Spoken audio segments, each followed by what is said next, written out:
सुपा सभा के अध्यक्ष ओपी राजभर ने एक बार फिर से अखिलेश पर निशाना साधा है। राजभर का कहना है कि अखिलेश यादव दिन भर बीजेपी की बुराई करते हैं, शाम में बीजेपी की शरण में चले जाते हैं। वे दिन भर कहते रहते हैं कि योगी मोदी बुरे हैं और फिर रात में उनके साथ में आ जाते हैं। वे चाहते हैं कि नरेंद्र मोदी जी ही प्रधानमंत्री बने। अखिलेश यादव को आखिर मध्य प्रदेश में चुनाव लड़ने की जरूरत क्या थी? मध्य प्रदेश में चुनाव लड़के अखिलेश यादव ने क्या उखाड़ लिया? और इंडिया गठबंधन की 3 मीटिंग हुई और 3 राज्य चले गए। इंडिया गठबंधन अब खंड खंड हो जाएगा।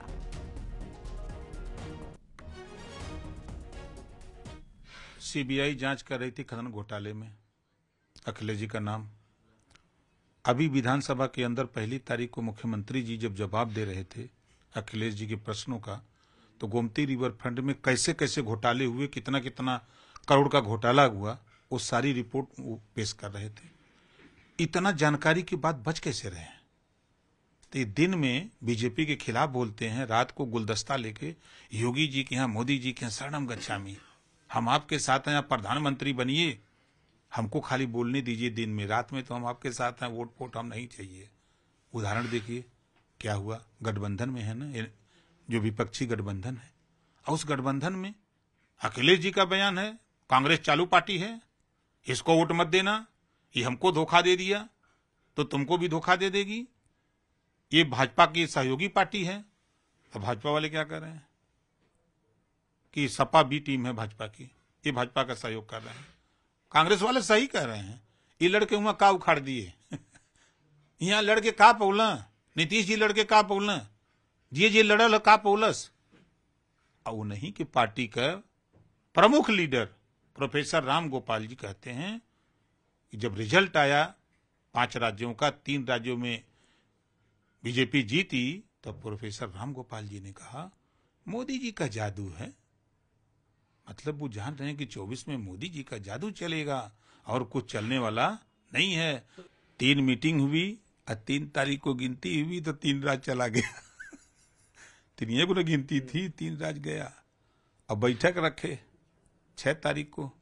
इन लोगों को पता नहीं कि उसी दिन बाबा साहब डॉक्टर अम्बेडकर जी का परिनिर्वाण दिवस।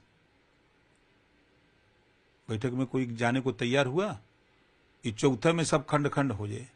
अब अगली बैठक देखिएगा, अब ये लोग भीतर बतियाएंगे कि मोदी जी को खाली प्रधानमंत्री बना दो और उनसे रात को सब लोग मिलो और जान बचाओ। मुख्यमंत्री योगी आदित्यनाथ आज दिल्ली के दौरे पर हैं। दोपहर 3 बजे दिल्ली पहुंचेंगे और इसके बाद में पार्टी के केंद्रीय नेतृत्व के साथ में मुलाकात करेंगे। सीएम योगी का दिल्ली दौरा कई मायनों में काफी ज्यादा खास माना जा रहा है। दरअसल राज्य में मंत्रिमंडल विस्तार की चर्चा लंबे समय से चल रही है और इसके अलावा यूपी के नए प्रभारी के नाम पर भी मंथन किया जा रहा है और राज्य में करीब 6 महीने से मंत्रिमंडल विस्तार की चर्चा जारी है। एसपी के एनडीए में शामिल होने के बाद से ही ये चर्चा जोर पकड़े हुए है कि ओम प्रकाश राजभर आए दिन योगी मंत्रिमंडल में जल्द शामिल होने का दावा कर रहे हैं और सूत्रों के अनुसार 5 से 6 नए मंत्री बनाए जा सकते हैं, जिसमें ओपी राजभर, दारा सिंह चौहान, आकाश सक्सेना का नाम भी चर्चा में है।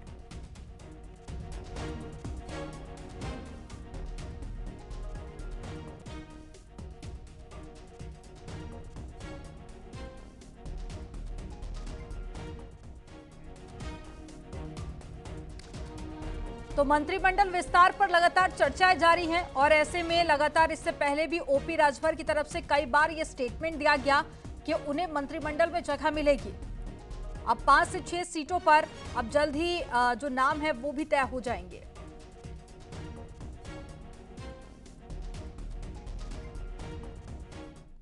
दिल्ली में भाजपा संसदीय दल की बैठक में प्रधानमंत्री नरेंद्र मोदी ने सांसदों से कहा कि चुनाव में मिली जीत टीम स्पिरिट का नतीजा है। 3 राज्यों में मिली बम्पर जीत के बाद में आज की बैठक में पीएम मोदी ने सांसदों से कहा कि वे अपने अपने क्षेत्र में आए और विकसित भारत यात्रा में पार्टिसिपेट करें। आपको बता दें कि आज की बैठक में पीएम मोदी के पहुंचने पर तमाम सांसदों ने उनका गर्मजोशी से स्वागत किया। दरअसल 3 राज्य बीजेपी की जीत के बाद से ही कमलधारी फुल फॉर्म में नजर आ रहे हैं। अब बीजेपी 2024 की तैयारी में है। संसदीय दल की बैठक में पीएम मोदी ने कहा है कि आकांक्षी जिलों में काम करने का लाभ पार्टी को मिला है। अब पार्टी ने करीब 60 सीटें जीती हैं और राज्य में सरकारें रिपीट होने का बीजेपी का 58% रिकॉर्ड है, जबकि कांग्रेस का केवल 18% है। तो प्रधानमंत्री मोदी ने कहा कि 2024 में होने वाले लोकसभा चुनावों के लिए कमर कस के काम में लग जाएं।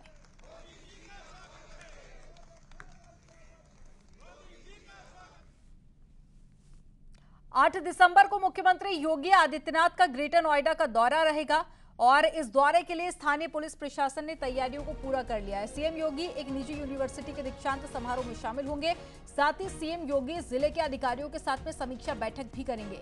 इसे लेकर पुलिस कमिश्नर लक्ष्मी सिंह ने बताया कि जिले में लगातार अपराध और माफिया नियंत्रण पर तेजी के साथ में काम हो रहा है। ऑपरेशन त्रिनेत्र के तहत में तेजी के साथ में सीसीटीवी कैमरों को लगाने का काम भी किया जा रहा है।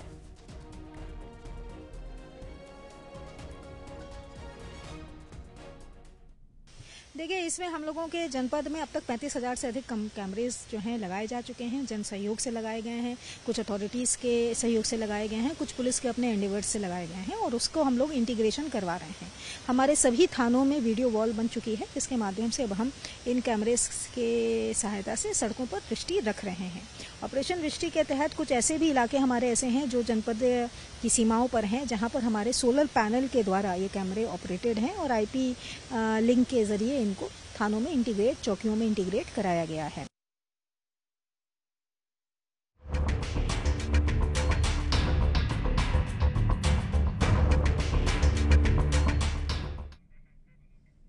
मिशन 2024 को लेकर बीजेपी बड़ी तैयारी कर रही है और इसी के तहत में आज से यूपी में बीजेपी विशेष सदस्यता अभियान की शुरुआत भी हो गई है। यूपी में नमो ऐप के जरिए 2 करोड़ नए सदस्यों को जोड़ने की तैयारी बीजेपी कर रही है। 10 दिन तक लगातार ये अभियान चलेगा, जिससे कि नए सदस्यों को जोड़ा जाएगा। आपको बता दें कि उत्तर प्रदेश में भारतीय जनता पार्टी ने 2 करोड़ से ज्यादा लोगों को नमो एप्लीकेशन से जोड़कर विकसित भारत एम्बेसडर बनाने की योजना बनाई है और आज से पीएम मोदी के नमो एप्लीकेशन पर विकसित भारत एम्बेसडर नाम का एक मॉड्यूल लॉन्च करके और इसी के साथ ही अभियान की शुरुआत कर दी जाएगी। बीजेपी विकास भारत एम्बेसडर तैयार करेगी और पार्टी ने लक्ष्य तय किया है कि ज्यादा से ज्यादा विकसित भारत एम्बेसडर बनाना है।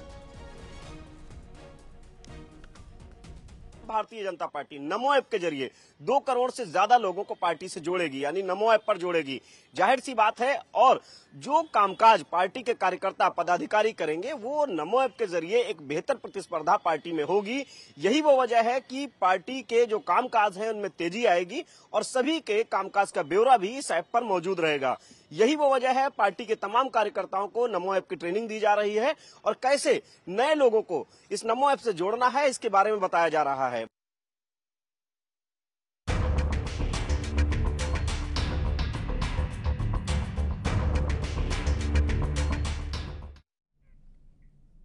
प्रधानमंत्री नरेंद्र मोदी 17 दिसंबर को 2 दिवसीय दौरे पर अपने संसदीय क्षेत्र काशी आ रहे हैं और पीएम मोदी के दौरे को लेकर प्रशासनिक तैयारियां भी काफी तेज कर दी गई है। 2 दिनों के दौरे पर प्रधानमंत्री मोदी अपने संसदीय क्षेत्र वाराणसी के लिए 1000 करोड़ रुपए से ज्यादा की परियोजनाओं का लोकार्पण और शिलान्यास करेंगे।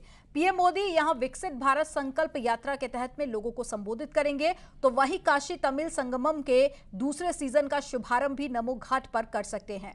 2 दिवसीय प्रवास के दौरान में प्रधानमंत्री सेवापुरी विधानसभा क्षेत्र में जनसभा को संबोधित करेंगे, साथ ही परियोजनाओं का लोकार्पण और शिलान्यास भी करेंगे। काशी में जाम का दर्द कम करने में बड़ी भूमिका निभाने वाले फुलवरिया 4 लेन और मल्टीपर्पस नमो घाट की सौगात भी देंगे। पीएम मोदी सर्ववेद मंदिर भी जा सकते हैं, पूजा अर्चना भी कर सकते हैं।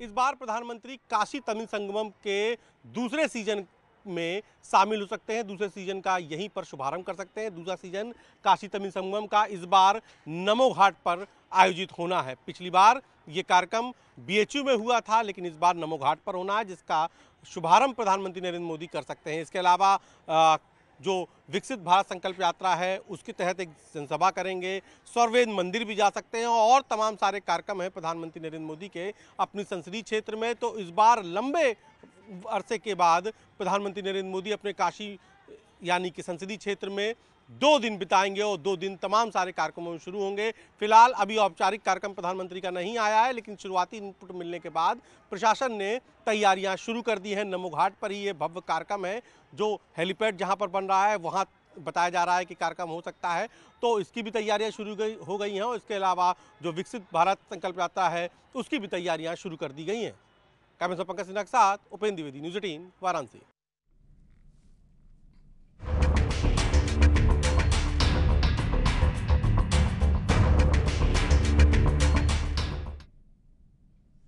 उत्तर प्रदेश में आर्थिक और औद्योगिक विकास की गूंज अब वैश्विक मंच पर भी सुनाई देने लगी है। अगले साल जनवरी में स्विट्जरलैंड के दावोस में आयोजित होने वाले वर्ल्ड इकोनॉमिक फोरम में हिस्सा लेने के लिए उत्तर प्रदेश को भी न्योता मिला है। दावोस में 15 से 19 जनवरी तक होने वाली बैठक में हिस्सा लेने के लिए मुख्यमंत्री योगी आदित्यनाथ ने प्रतिनिधिमंडल की लिस्ट तैयार की है।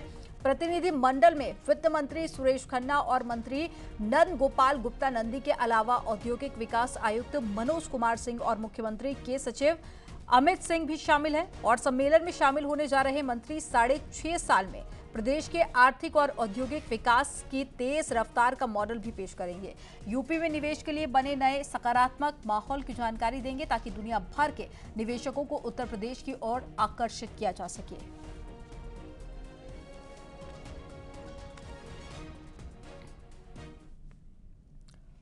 संकल्प में सिद्धि तक की सियासी यात्रा में अब BJP door to door Dastak देने की तैयारी कर रही है, जिसके लिए तमाम मंत्री और सांसदों को जिम्मेदारी दी गई है, जिससे कि शुरुआत हो गई है।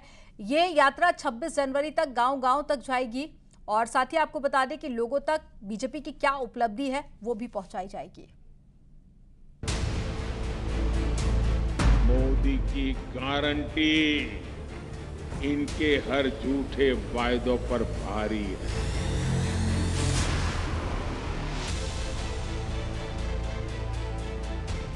प्रधानमंत्री मोदी विकास की गारंटी दे रहे हैं।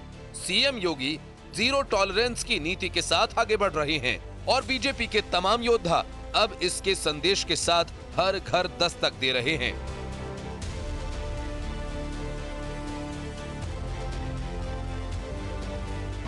चौबीस के चुनावी लिहाज से बीजेपी विकसित भारत के संकल्प के साथ सियासी यात्रा पर है, जिसे गांव, गली, मोहल्ले तक पहुंचाने का लक्ष्य है। मिशन 2024 की चुनावी तैयारी में जुटी भारतीय जनता पार्टी अब विकसित भारत संकल्प यात्रा के माध्यम से आम जनता के द्वार पहुंच रही है।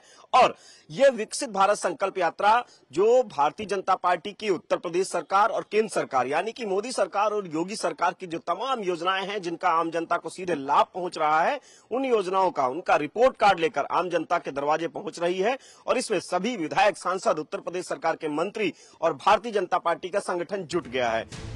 विकसित भारत संकल्प यात्रा के जरिए बीजेपी अब चुनावी माहौल तैयार कर रही है। इसके लिए मंत्री से सांसद तक को जिम्मेदारी दी गई है। 26 जनवरी तक यूपी में चलेगी संकल्प यात्रा। यूपी के 57,709 ग्राम पंचायतों को करेंगे कवर। 2,341 नगरीय क्षेत्रों तक पहुंचने का भी लक्ष्य। मंत्री, विधायक और सांसद डोर टू डोर जाएंगे, केंद्र और राज्य की योजनाओं के बारे में बताएंगे। इसके लिए मंडल स्तर पर बीजेपी ने 15 सदस्यीय टीम का गठन किया है, जो गांव, गली, मोहल्ले तक संकल्प यात्रा से जनता को जोड़ेंगे। साथ ही विपक्ष की नकारात्मक राजनीति के बारे में भी जनता को संदेश देंगे। हम लोग, हमारी पार्टी माननीय प्रधानमंत्री नरेंद्र मोदी जी के चेहरे के साथ चुनाव लड़े थे।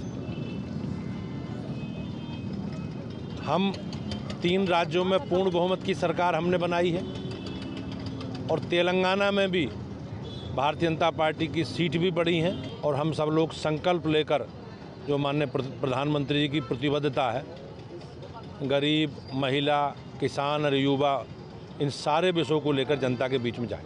माननीय प्रधानमंत्री श्री नरेंद्र मोदी जी के मार्गदर्शन में, आदरणीय योगी आदित्यनाथ जी के नेतृत्व में हम लोग लगातार उत्तर प्रदेश को सभी केंद्रीय योजनाएं जितनी भी हैं वो गांव, गरीब, किसान तक पहुंचाने का काम, महिला सशक्तिकरण के दृष्टिकोण से काम यह करने का कार्य कर रहे हैं।